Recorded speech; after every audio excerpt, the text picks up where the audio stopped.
How y'all doing, brothers and sisters? We're just here, just letting y'all know what a Saturday looks like here in the ministry. Yeah, you think that running a transitional home for men would be just helping men, talking about their sobriety and helping them get jobs, but when you make a commitment to helping people, we've learned that it's all people, it's a variety of people. And today we had a new guy join the United House, and so we go through the intake process with him of explaining the rules and welcoming him with open arms and getting to know him. And while doing all of that, in preparation for him, we're getting a bed together and sheets and comforters and towels and making sure that he has food and a hygiene basket and all of those things. We saw a guy stranded on the side of the road, broken down, and we could have driven right by because we were on a tight timeline and exhausted and it's hot outside, but that's not what God called us to do. He said, no, you're gonna pull over and ask him what's going on. And Arthur asked him, and he shared with us that he ran out of gas. He grabbed the wrong debit card and he ran out of gas at Walmart. And so we lived down the street. We decided we were going to get him some gas and bring it back to him. We had groceries being delivered at the time, so I decided to handle the groceries, and Arthur was going to run back and give him some gas. And of course we had problems with the gas can and everything, but we get back there and Arthur can tell you the story of.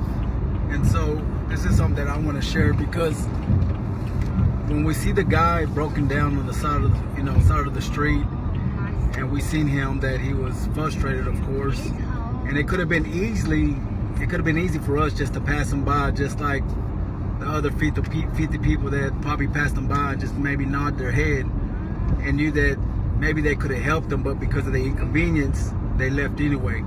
So I'm not gonna lie, I was a little frustrated for the simple fact that I had a lot going on as well, but there was something that God was telling me, and it kind of spoke through my wife. When she pulled up, I rolled down my window, asked the brother what if he needed any help. He said he had ran out of gas. Now, taking that my schedule was busy and we had a lot going on, I knew it was the right thing to do, just for the simple fact that we were probably 5 minutes away.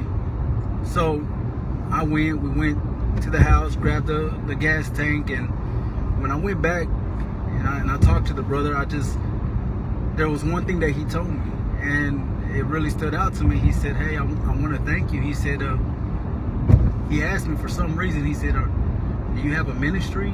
Like, there's just something that came out of his mouth. And I said, actually, I do have a ministry.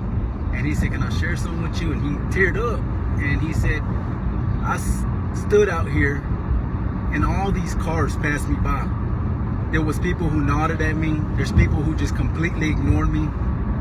And it hurt him, because he said, what kind of world are we living in today? And he said, but y'all stopped. And again, I'm not taking the credit for this. The thing is, we have to be obedient when God calls us to do things, even when it feels that it's inconvenience for us. Because again, we may have a lot of things going on, but what's 10 minutes of our time that's going to really help somebody who's really in need? At that point, he was in need, because one thing that he shared with us is that he broke down. He was trying to get the money to buy his daughter some diapers.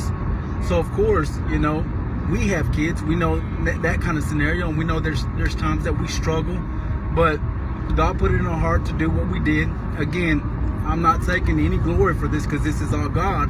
But what I'm saying is that we have to be obedient as followers of Christ. Is when he tugs on our heart and he tells us to act, that we act on that. Even when it's inconvenient. Even when it's inconvenient. Uncomfortable, yeah. So while I'm putting the groceries away, Arthur comes back and we're trying to fold laundry. Our dryer's been broken, so we've had to go to the laundromat lately. And anyway, you can only imagine, our days are busy. And Arthur's phone rings and I answered it, and it's a man. You can tell he's an elderly man, and he says he's trying to get off the streets. And I go through the intake questions with him and ask him, you know, what's his drug of choice, and it's crack, and when was the last time he used, and, you know, a few days ago. And he said, but ma'am, I'm on disability now. I get my check in a few days, and I don't want to spend it on drugs, and I don't want to be in the streets anymore, and I just need help. And so our beds are full, but I could have just said our beds are full and hang up, but I didn't. I called another house in Dallas that we work with, and they were full. And then I gave him a couple numbers to call, and he called both of them, and, you know, one was full, the other said you needed a birth certificate to be able to get in, and he doesn't have ID or a birth certificate. And that's something that we help our guys with when they show up, because a lot of times they don't have it, and that's some of the extra things that you have to do when you're helping someone to start over or to transition to, you know, a functioning member of our society, which is have a valid ID and birth certificate, social security card, and all of those things. That they don't have it at the time. Anyway, this place wouldn't accept him without that. The shelters wouldn't accept him without it. And I talked to him about 5 times over 15 minutes. He didn't have a phone. He's using the phone at JPS Hospital. So he calls back and he says, ma'am, can I just be honest with you? I'm hot and I'm thirsty and I'm hungry. And so I look at Arthur and I say, hey, Art, we got to go. You know, he's like, where are we going? And I said, we have to run to JPS because it's hot and this guy's thirsty and he's hungry and we need to help him out. And of course, you know, we can't give him a place to stay tonight, but in this moment, we can provide a little relief and go and talk to him about the love of our God, the love of Jesus Christ, and plant a seed in him, which I'm sure he's heard about grace before, but he's going to hear it today in a great way, and we're going to leave this, and hopefully this isn't our last conversation with him. We're going to try to find him some help. And so sometimes I go, it's not our job, it's not our responsibility, and it's not, you know, but as a Christian, the love that we have, that we're supposed to show other people, to say, what would Jesus do? I think Jesus would bring someone some water and some Gatorade and some food, some fruit. And so anyway, I'm sharing with you that in a regular day of our life, that we come in contact with so many people, and it's those small acts of kindness that make big differences.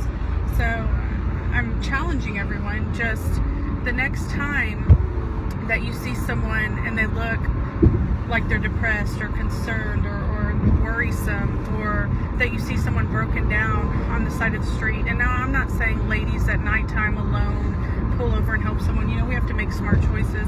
But when you're able to, and God positions you, act. If you feel called that you're supposed to help someone, just do it, whether it's inconvenient or not, because I promise you the feeling that you feel inside and the impact that you're making in their life, it's worth it. It is. And that's just something that God put in our heart to share with y'all, because this is how our Saturdays, you know, every Saturday they look like. And so, but again, it's nothing to boast on ourselves of what we're doing. We're boasting in the Lord for the simple fact that He has brought us through so much, and we're so grateful. And I spoke on this on the last episode, how grateful I am. This is the reason why I do it, because again, He's given me life. He's given my wife life. He's given my son life this morning so that we can share in that. And I thank Him for that. And also I thank Him for delivering me from my past addictions. And I'm a new creation in Christ now because I've received Him. So it's just a way of saying thank you and helping those that are in need, however that may look.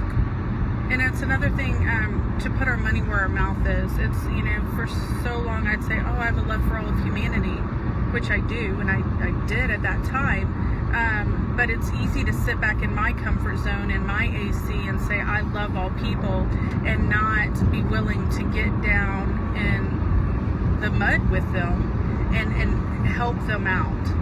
And so it's definitely different when you're acting versus just speaking love into people.